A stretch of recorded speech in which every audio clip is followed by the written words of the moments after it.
What if the love of your life was tied to the worst night of your existence? The fire stole everything, your family, your face, your peace. It left you scarred inside and out. For years, you lived with the pain, searching for answers, craving justice. Then, just when you thought happiness had found you again, the truth struck. Your fiancé's father paid for the fire that destroyed your life. Now every kiss feels like poison. Every touch burns with betrayal. The man you love carries the blood of the monster who ruined you. Do you pretend you never found out? Do you walk away? Or do you make them both pay? Love, revenge, pain. Some scars never heal. Fire, broken heart find out in this gripping, heart-wrenching tale of deception, justice, and the kind of betrayal that can never be forgiven. The hospital hallway was cold, too bright, too quiet. The air smelled of antiseptic, but all Jeff could smell was fear. He sat hunched over, his elbows on his knees, his hands gripping his hair. His shirt was damp, still reeking of the filthy water aromas Aunt had thrown at him. But that didn't matter. Nothing mattered. Not when Oma was lying behind those heavy double doors, fighting for her life. His mind raced, the blood on her forehead, the way her body had gone limp in his arms, her pale face, her faint breathing. What if she never woke up? His hands clenched into fists. This was his fault. He should never have gone to her house. He should have protected her. But now she was behind those doors, unconscious because of him. A deep breath. Another. The doors creaked open. Jeff shot to his feet, his heart hammering against his ribs. A doctor stepped forward, his face unreadable. How is she? Jeff's voice was hoarse, barely a whisper. The doctor sighed. She's stable. The head injury was serious, but there's no internal bleeding. She's unconscious, but we're monitoring her. We don't know when she'll wake up. It could be hours. It could be days. The ground felt like it had been ripped from beneath him. At least she was alive. For now. Hours earlier, on the other side of the city, a black Mercedes screeched to a stop in front of Harrison Enterprises. The moment Mr. Harrison stepped out, silence swallowed the entire building. Employees stiffened in their seats, barely daring to breathe. His presence alone was enough to make the walls tremble. He didn't slow his pace as he marched through the lobby, his sharp eyes scanning the room. Where's Jeff? His voice was like a thunderclap. Daniel, Jeff's assistant, felt his throat close up. Sweat formed at the back of his neck. Sir, he hasn't been in the office for some time. Mr. Harrison's gaze snapped at him, cold and razor-sharp. How long? Daniel hesitated. A few weeks. A heavy silence fell, the kind that made it hard to breathe. Mr. Harrison's jaw tightened. His fingers tapped against his cane, slow, calculated. And no one thought to inform me? His voice was eerily calm, but that was what made it terrifying. Daniel swallowed hard. There was no way out of this. He had to tell the truth. Sir, he's in the ghetto. The room froze. The ghetto? Mr. Harrison's face darkened. His veins pulsed in his temple, his fury barely contained. My son, my heir, is wasting his time in a filthy slum? And you cover for him? Daniel lowered his gaze. His heart pounded so loudly he thought it would burst. Mr. Harrison took a slow step forward. Do you take me for a fool? His voice was low, dangerous. He turned to his security team. Find him. Drag him back if you have to. Then his cold eyes flicked back to Daniel. And if I find out you've lied to me, his voice dropped to a whisper. You will regret it. Daniel, his hands shaking, quickly called Jeff. Your father knows everything, he whispered urgently. I'm really worried. You know what he's capable of. Jeff's heart pounded. He took a deep breath and said, Don't tell him where I am. Just give him a random address. Buy me some time. I'll be back in a few days. Daniel hesitated. Are you sure? He's furious. I know, Jeff said firmly. Just do as I say. I'll handle it. Daniel sighed, knowing there was no arguing. But deep down, he feared the storm that was coming. Meanwhile, on his way back from work, Uncle Tony, Oma's uncle, sat stiffly in the back seat of a cab, his hands trembling against his knees. The neon lights of the city blurred past the window, but he barely saw them. His mind was trapped in the past. In the flames, he could still hear the crackling of the fire, the screams, the moment his brother's voice had been swallowed by the inferno. All because of him, because of the money. His stomach twisted with shame. How had he lived with himself all these years? How had he looked Oma in the eyes, knowing what he had done? He took a shaky breath. It was time. Oma deserved to know the truth, even if it destroyed everything. When Uncle Tony got home, he saw the neighbors gathered outside, whispering among themselves. His heart pounded as he hurried towards them. One of them stepped forward. Tony, something happened to Oma. She was taken to the hospital. His breath caught in his throat. What? What happened to her? The woman shook her head. It was bad. You should go inside. With shaky hands, Uncle Tony pushed the door open and rushed inside. His eyes darted around the room, expecting chaos, but instead, he found his wife sitting in the living room with their daughter, Lucy. They were watching television, laughing as if nothing had happened. Where's Oma? His voice was sharp, his chest tightening. His wife barely looked up. She's in the hospital. She'll be fine. Tony stared at her, disbelief washing over him. That's all you have to say? She was hurt, and you're just sitting here like nothing happened? His wife sighed, her tone indifferent. Tony, she's strong. She'll wake up. Stop worrying so much. He sank into a chair, his hands shaking as he rubbed his face. The weight of guilt and fear pressed down on him. He should have been there for her. Now, all he could do was wait. A few days later, Oma was finally discharged from the hospital. As she stepped outside, she expected to see her aunt or cousin Lucy, but no one from her own household had come. Instead, it was Uncle Tony, the man who had barely ever paid her attention, who stood waiting. His sudden concern unsettled her, but she was too exhausted to question it. Meanwhile, Jeff had been relentless in caring for her. He was always around, making sure she had everything she needed. With each passing day, their bond grew stronger. He made her feel important. You have to stop hiding, Oma, he told her one evening. Stop letting people walk all over you. Show your face to the world. Take control of your life. She nodded, touched by his words. But deep down, she had no idea that her entire world was about to come crashing down. One afternoon, while running an errand, Oma decided to surprise Jeff with a visit. She had never been to his house before, but something inside her told her to go. She wanted him to see that she was no longer wearing bandages to cover her scar.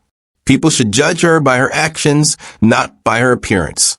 But when she arrived, she saw something that made her steps falter. Inside Jeff's house, standing close to him, was a well-dressed young man. They were speaking in hushed, serious tones. They didn't notice her at first, but the moment she stepped in, they both stopped talking. Tension filled the air. The man glanced at Jeff before quickly excusing himself and leaving. Oma frowned. Something was off. Who was that? She asked, her voice laced with suspicion. Jeff hesitated. He couldn't tell her the truth, not yet. If he did, she might walk away before he had the chance to explain everything. So he forced a smile and lied. Just an old friend, he said casually, but she wasn't convinced.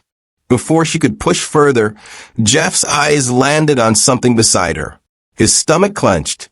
His phone, his expensive high-end phone, was lying right there in plain sight. Oma hadn't noticed it yet, but if she did, everything would be over. With a swift movement, he grabbed the phone and stuffed it into his pocket, forcing a nervous chuckle. He needed to change the mood quickly, so he cracked a joke. She blinked, still suspicious, but then she laughed.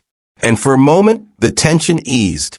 Then, just as her laughter faded, Jeff took a deep breath, reached into his pocket, and pulled out a small velvet box. Oma's breath hitched. Slowly he sank to one knee. "Oma," he said, his voice thick with emotion. "I love you. Will you marry me?" Her heart pounded against her chest. Tears welled in her eyes. She had never expected this. With a trembling smile, she nodded. "Yes," she whispered, her voice breaking. Jeff slipped the ring onto her finger, feeling a rush of relief. She was his. No matter what came next, they would face it together. Or so he thought. Because just then, the door burst open with a loud bang. Jeff turned sharply, his blood running cold. There, standing in the doorway, was his father, Mr. Harrison. Behind him, several bodyguards loomed like shadows, their faces unreadable. A thick silence filled the room. Then Mr. Harrison's eyes swept over his son, the torn clothes, the rough appearance. His jaw clenched in disgust. "What is this?" he growled, his voice low but sharp. Then his gaze shifted to Oma. His eyes darkened.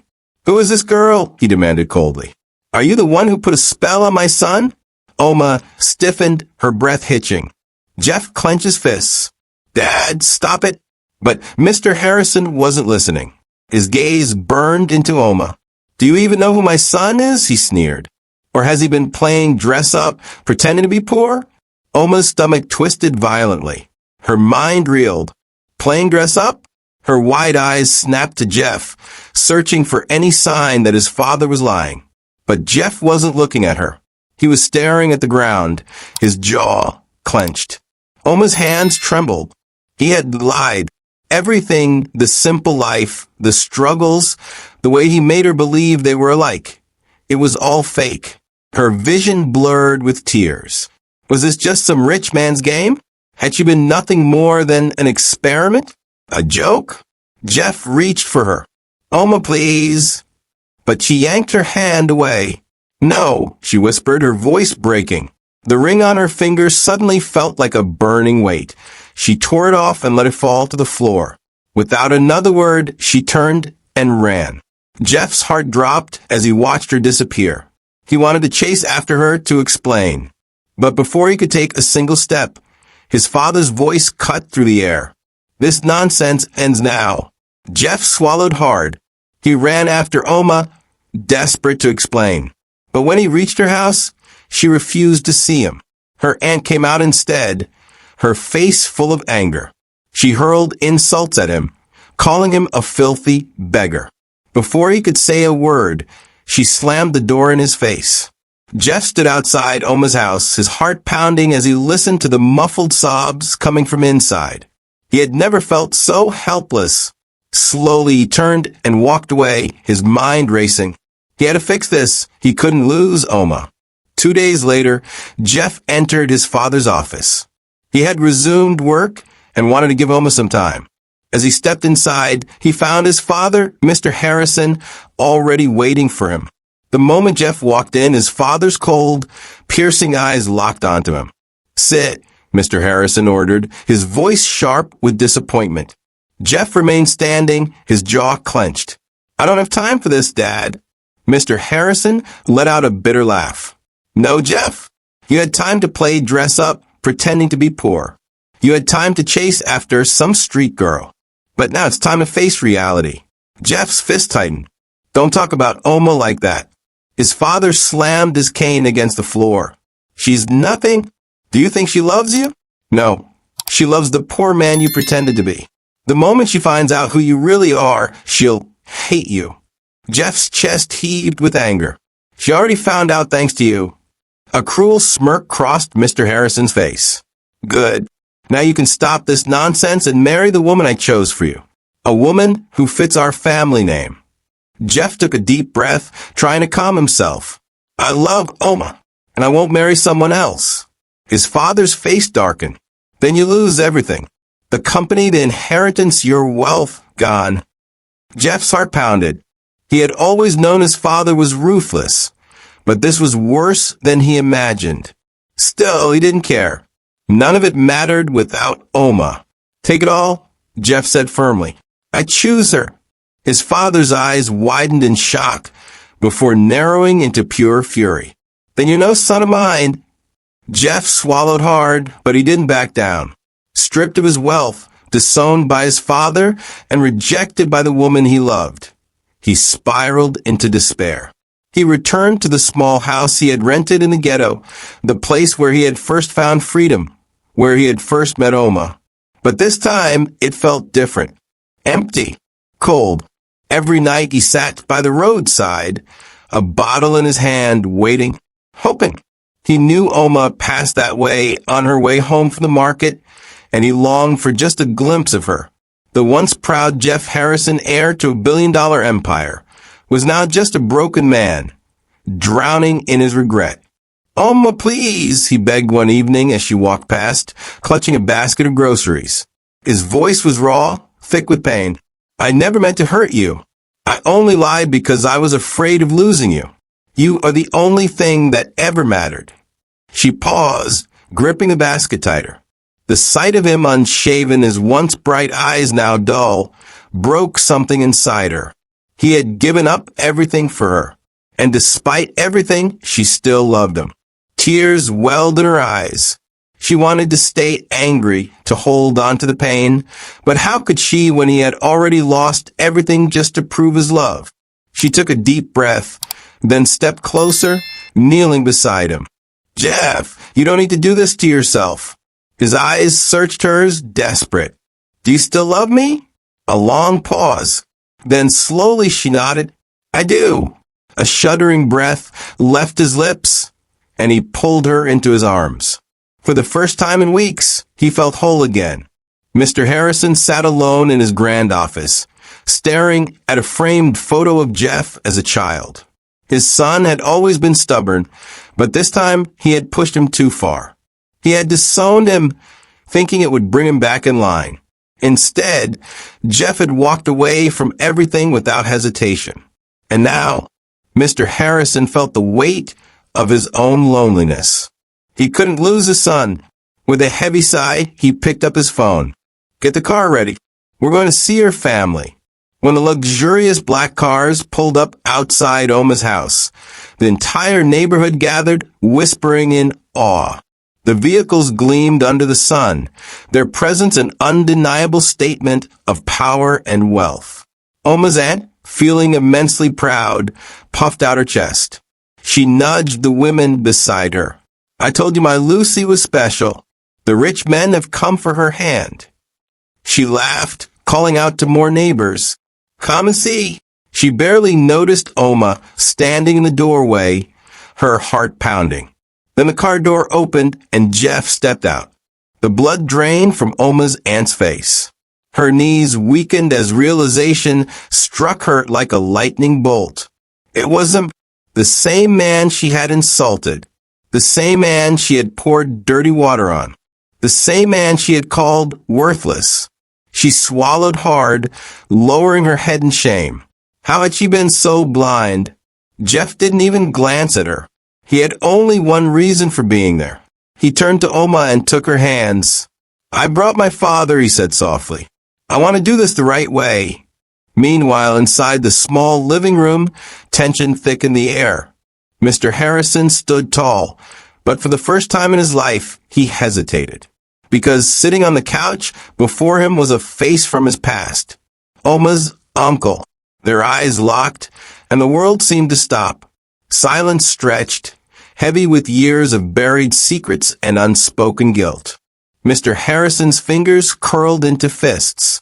The past came rushing back. The fire, the deal, the moment he had paid a desperate man to start a fire, never knowing who was inside, never caring, until now. Oma's uncle felt his breath leave him. His past sins clawed their way to the surface, raw and unrelenting. He had caused this. He had killed his own brother. He had burned Oma's world to ashes. Would she ever forgive him? Would she ever forgive either of them? Mr. Harrison swallowed hard. He had come here to win back his son, to give his blessing to this marriage. But now, as he stared into the face of a man who had once taken his money in exchange for innocent lives, he wondered if the truth would destroy them all. He quickly rushed out of the house. After Jeff's father walked out, the room fell into a suffocating silence. No one moved. No one spoke. Oma and Jeff were confused. Then Uncle Tony shifted in his seat, rubbing his hands together. His face was pale, sweat beading along his forehead. His voice cracked. He cleared his throat and tried again. I have something to confess. Oma turned slowly, her pulse pounding in her ears. I was the one who started the fire. The words sliced through the air like a blade. Oma's breath hitched. Jeff stiffened beside her. What fire? Oma whispered, as if saying it louder would make it real. Tony's fingers trembled as he ran them through his thinning hair. Jeff's father paid me to do it. A gasp escaped Oma's lips. Jeff took a sharp step forward. You're lying, he growled. Tony shook his head, his eyes filling with regret. I wish I was... He exhaled shakily. I was drowning in debt. I had nowhere to turn. Then he came to me, offered me a way out. He just needed the building gone. Oma's stomach twisted. My parents and I were inside that building. Tony's eyes darkened with pain. I didn't know at first. His voice wavered. I thought it was empty. But by the time I realized someone was inside, the fire was already too far gone. I only managed to rescue you. He wiped his face with his hands.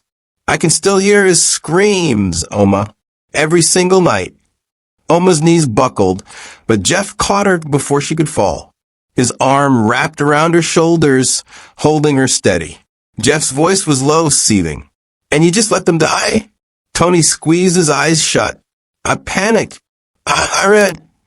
Jeff took a threatening step toward him, his hands shaking. You killed an innocent man and his wife. You destroyed Oma's life. His voice cracked raw with fury. Before Uncle Tony could respond, Oma's auntie scoffed. I told him to do it. Oma and Jeff turned to her at the same time. Oma's blood ran cold. You knew. Her aunt didn't flinch. Of course I knew. She crossed her arms, her face devoid of any remorse. We were desperate, Oma.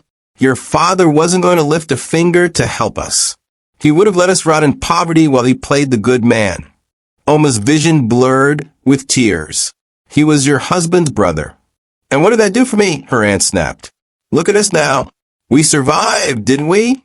We made something of ourselves.